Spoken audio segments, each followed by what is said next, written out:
Voice of Indonesia.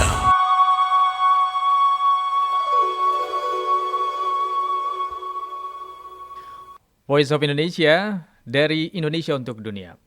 Pendengar dan pemirsa, saat ini di tengah suasana peringatan Hari Kebebasan Pers Sedunia tahun 2023, saya ingin mengajak berbincang dengan salah seorang tokoh wartawan senior, kemudian anggota Dewan Pers juga, dan wakil pimpinan redaksi di Kompas. Pak Paulus Tri Agung Kristanto atau yang dikenal atau biasa disapa Pak Tra. Pak Tra, apa kabar? Kabar baik Mas Agus. Iya, Baik, senang sekali bisa berbincang dengan Pak Tra nih. Terima kasih sudah menyempatkan waktu Pak Tra iya, sama-sama Mas Agus. bersama Voice of Selamat Indonesia. merayakan Hari Kemerdekaan Pers Internasional Mas Agus. Baik, Sebagai sama-sama. insan pers juga. Sama-sama Pak Tra. Tentu Pak Tra lebih berpengalaman begitu ya. Sudah lama sekali berkecimpung di profesi wartawan ini.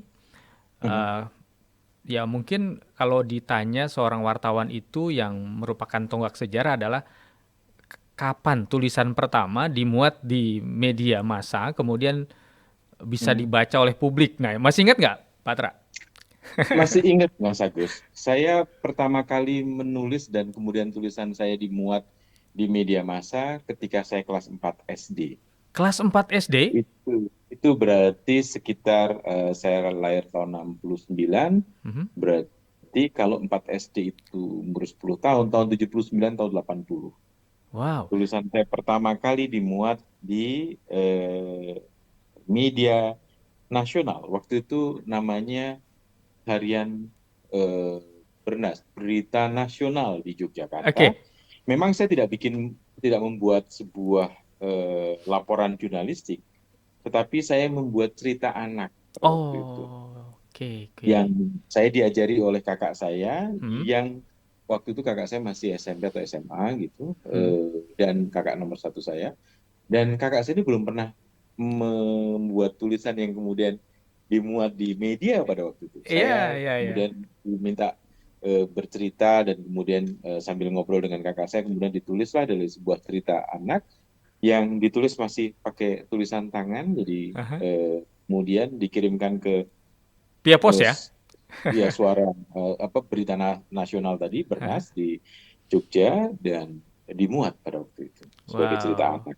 Itu 2 koloman, mhm. honornya Rp500 seingat saya. Gede kan itu kalau zaman dulu ya? Oh iya, karena kemudian dengan honor itu saya nanyakan seluruh anggota di keluarga di rumah Aha.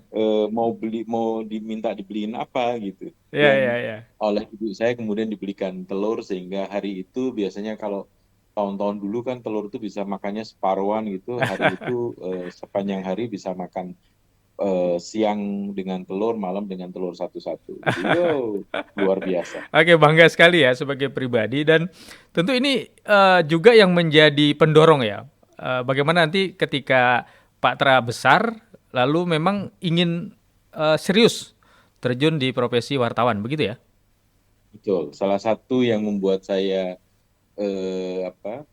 terdorong untuk menjadi wartawan dan kemudian tulisan-tulisan berikutnya saya waktu SMP tidak nyaris tidak ada, Mhm. tetapi waktu SMA saya menulis di beberapa eh, di media di tingkat Jakarta maupun di Yogyakarta karena saya asli dari Yogyakarta. Mhm. Dan dari honor menulis itu, kemudian saya bisa membeli salah satunya mesin tik pada waktu itu, Oke. kemudian juga ya sedikit membantu untuk biaya sekolah dan tetapi saya sebenarnya lebih banyak pendidikannya. Saya kalau mau disebut sebagai pendidikan saya ikut peneliti muda LIPI dulu, ada Ah. kelompok ilmiah remaja Mhm. KIR kalau mungkin Mas Agus pernah mendengar dan sahabat Voice of Indonesia juga pernah mendengar kelompok ilmiah remaja. Nah, saya lebih berkecimpung di situ. Mhm. Saya mengalami pendidikan sebagai pendidikan jurnalistik begitu justru ketika saya masuk di Kompas di tahun Saya diangkat di Kompas tahun 1996 Mhm. sebagai karyawan gitu.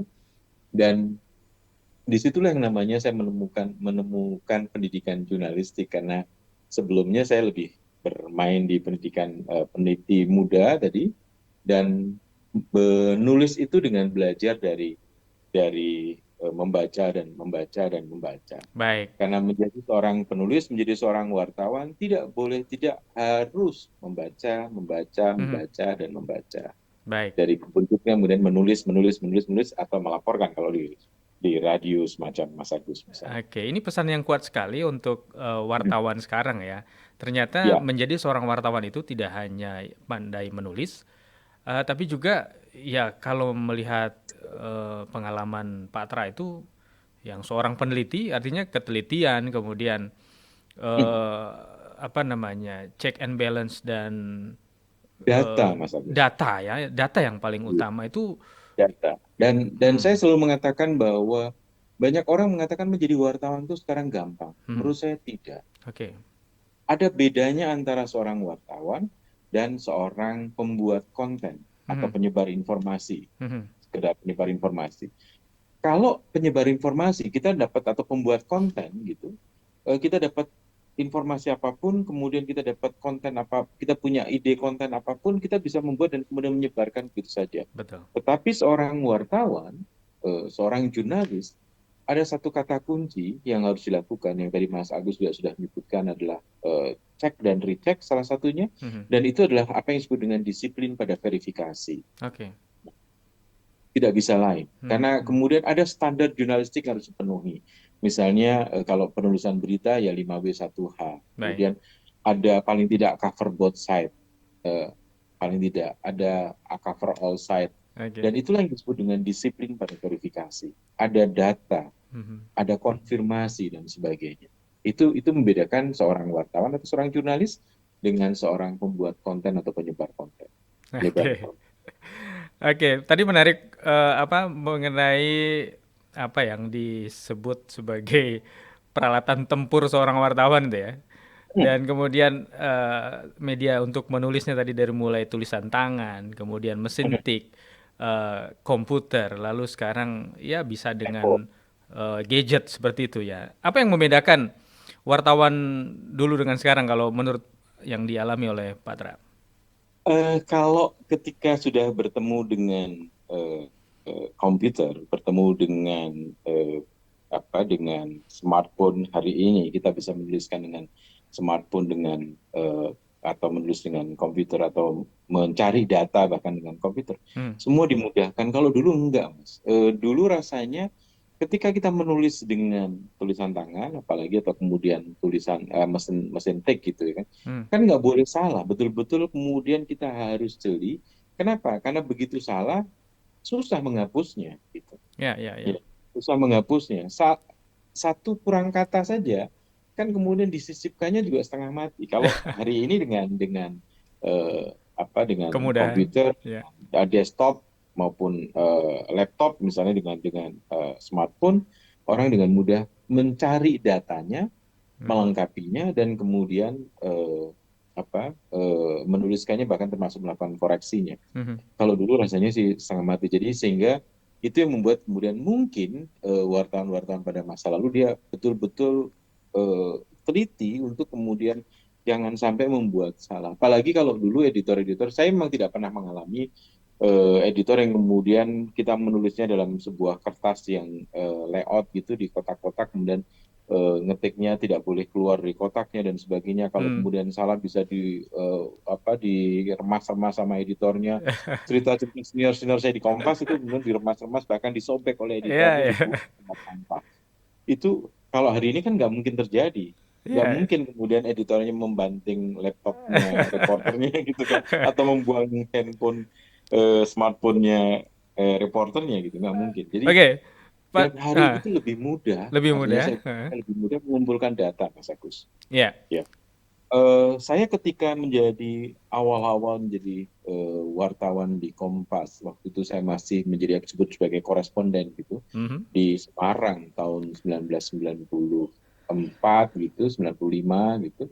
saya itu mengumpulkan dari berbagai macam makalah-makalah yang ada data-datanya. Hmm, Saya kumpulkan dengan kemudian saya bikin klasifikasi. baik. Misalnya terkait dengan pertambangan, terkait dengan ekonomi makro, finansial, terkait dengan kependudukan dan sebagainya, Mas. Sehingga ketika saya mau bikin sebuah tulisan atau berita apapun gitu Mhm. terkait pertambangan, saya tinggal nyari data yang ada di situ. Oke. Karena data yang di Kompas sudah bikin data yang bagus pada waktu itu di pusat informasi Kompas, tetapi kan tidak semuanya eh, sesuai dengan yang dibutuhkan. Hmm, Apalagi hmm, kita bicara tentang di lokal di daerah. Nah, hari ini dengan mengandalkan Google gitu, kita bisa mengakses data dari manapun di seluruh betul. dunia dengan kata-kata kunci aja itu yang kita bisa lakukan. Baik. Dulu rasanya enggak. Jadi mesti harus membuat data dan menghargai data itu menjadi hal yang penting sehingga kemudian sekarang juga berkembang yang namanya jurnalisme presisi, Betul. jurnalisme yang berbasiskan data. Mas Oke, Agus. itu yang sangat krusial ya, yang perlu dipegang oleh wartawan sekarang ya. Jadi kalau begitu ada yang tidak boleh berubah, walaupun zamannya sekarang sudah berubah dari seorang wartawan itu apa, Pasti, Pak Tra? pasti. Hmm. Saya kebetulan sekarang menjadi ketua Komisi Pendidikan, Pelatihan dan Pengembangan Profesi di Dewan Pers. Tetapi yang saya rasakan yang tidak boleh berubah dari dulu sampai hari ini menjadi seorang wartawan adalah satu kata kunci saja, Mhm. kompetensi. Kompetensi. Kompetensi. Saya suka mengutip omongan dari Booth Wilkinson. Booth Wilkinson itu seorang pemain atlet American football, Mhm. tetapi dia juga seorang reporter radio, Mas. Dia Oh, seorang reporter radio. ya. Booth Wilkinson mengatakan bahwa remember, Rome was not built in a day. Instant success is never possible. Hmm. Competence result only from sustained, consistent, self-discipline effort over an extended period of time. Jadi dia mengingatkan bahwa kompetensi seperti juga seorang atlet, dia harus membutuhkan disiplin, dia membutuhkan latihan-latihan terus. Tadi saya sebutnya membaca, Oke. menulis dan terus mengembangkan kemampuan kita. Dan dalam konteks ini menjadi seorang wartawan, terus Hmm. membangun kompetensinya Baik. antara lain salah satunya dengan membaca, Baik. kemudian bergaul, membangun jaringan. Karena kemudian dengan seorang wartawan yang kompeten, dia akan bisa menghasilkan sebuah karya yang baik, karya yang berkualitas, karya yang presisi, Hmm. karya yang punya data, punya jiwa, sehingga itu akan membantu memajukan masyarakatnya. Baik. Sejumlah wartawan hari ini, Mas Agus, mengejar kecepatan, sehingga kemudian mengabaikan apa yang disebut dengan kemampuan kompetensi dia dan bahkan kemudian kelengkapan dari sebuah berita pun tidak. Itu Hmm. sebabnya, itu sebabnya kemudian tahun 2010 misalnya melalui deklarasi Palembang, Dewan Pers kemudian punya kewajiban, punya tanggung jawab sesuai dengan Undang-Undang 40 tahun 1999 tentang pers untuk terus mengembangkan kompetensi profesionalitas dari wartawan-wartawan di Indonesia. Dan kita bersyukur bahwa hari ini kemudian sudah lumayan banyak wartawan-wartawan di Indonesia yang sudah punya standar kompetensi yang diakui oleh Dewan atau dikeluarkan oleh Dewan Pers, oleh lembaga-lembaga uji yang diakui dan itu masih kecil, masih sekitar 23.000 Baik. gitu, masih kecil dibandingkan jumlah wartawan di Indonesia yang kita tidak tahu berapa jumlah pastinya gitu. Baik. Tetapi mungkin lebih dari 200.000 wartawan di Indonesia. Oke. Baik, Pak Tra, kita Hmm, sebagai jurnalis, sebagai wartawan, dan juga bagian dari komunitas pers dunia kan begitu ya. Nah ini berkaitan dengan Hari Kebebasan Pers tahun ini yang mengusung tema tentang kebebasan berekspresi dan pemenuhan hak Asasi asasi manusia. manusia. Ya, Iya. bagaimana Pak Tra menanggapi isu yang satu ini?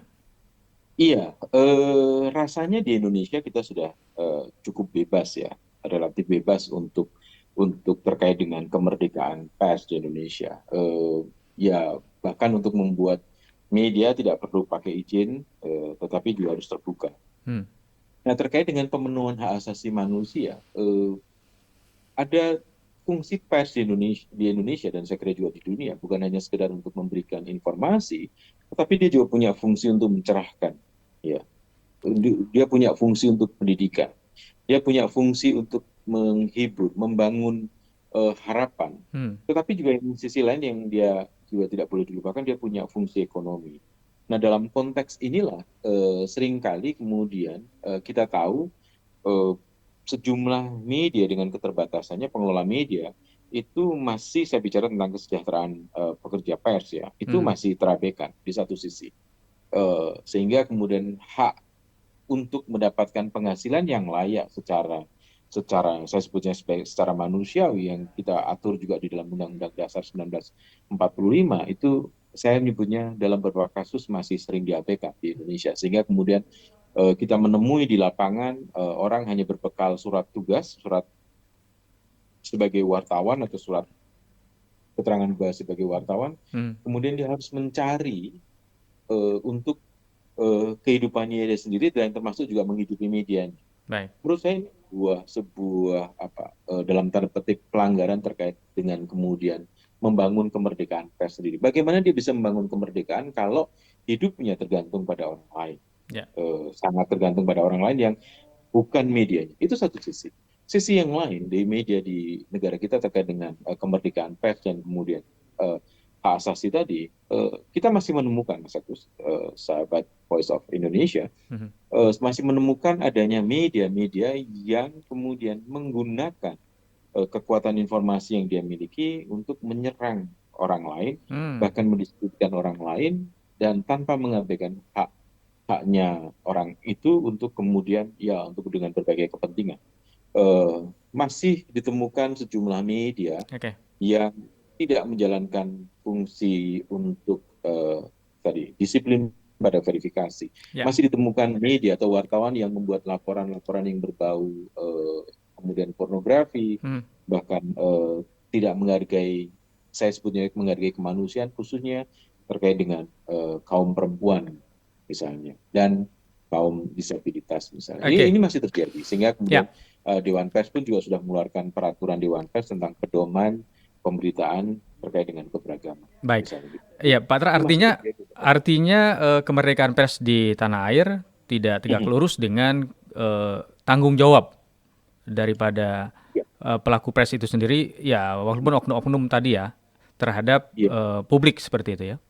Itu iya. yang Eh, perlu itu masih diperbaiki. terjadi. Iya. Baik. Sehingga setiap tahun di Dewan Pers ada sekitar 700-an pengaduan, Mas Agus. Ya. Dan kebetulan juga wakil ketua Komisi Pengaduan dan Penegakan Etika di Dewan Pers. Hmm. Dan kita menemukan sebagian pengaduan itu muncul karena saya sebutnya sebagai tidak profesionalnya seorang yang mengaku sebagai wartawan atau jurnalis atau pekerja media, karena dia tidak Baik. melakukan apa yang disebut dengan disiplin pada verifikasi, dia tidak melakukan cek and recheck, Hmm. bahkan kemudian dalam beberapa kasus medianya digunakan untuk menyerang kehormatan orang, Baik. untuk mempublikasikan sesuatu yang tidak layak untuk dipublikasikan Baik. sebenarnya. Pak Tra, kalau begitu bagaimana untuk menumbuhkan iklim yang sehat untuk literasi pers dan media ini, menurut Pak Tra?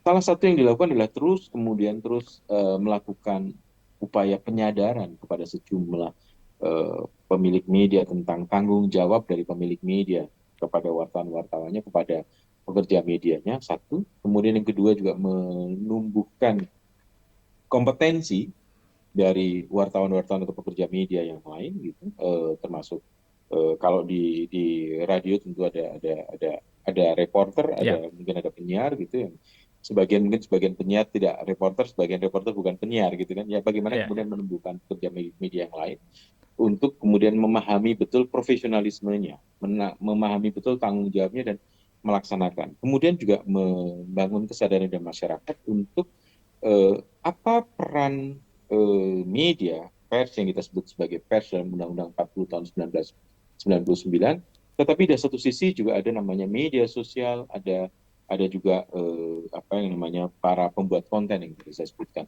Baik. Nah, di masyarakat kita masih seringkali nggak susah membedakan antara ini wartawan dan ini Content konten creator. atau pembuat konten itu Baik, masih baik. susah sekali. Baik, Pak Gitu. Tra, terakhir singkat saja apa Hmm. pesan-pesan untuk publik dan juga wartawan dari seorang Pak Tra nih, wartawan senior untuk semua. Ya, menjadi wartawan itu punya tanggung jawab sosial yang luar biasa. karena kita harus membangun kesadaran dan mencerahkan masyarakat, membangun harapan, tetapi tetap menjaga keindonesiaan dan kemanusiaan. Jadi mari kita bersama-sama mengembangkan kompetensi kita untuk terus bisa membuat negeri ini menjadi lebih baik dan kemanusiaan semakin dihargai di negara ini maupun di dunia. Itu Amin. aja Mas Agus. Baik, terima kasih Pak Tra atas waktunya bersama Voice of Terima Indonesia. kasih Mas Agus. Terima Luar biasa kasih mencerahkan sahabat ini. Voice of Indonesia. Baik, terima kasih dan sukses selalu Pak Tra, sehat selalu ya. Sampai Yes. jumpa kembali. Baik, pendengar dan pemirsa, demikian perbincangan saya dengan Pak Tra atau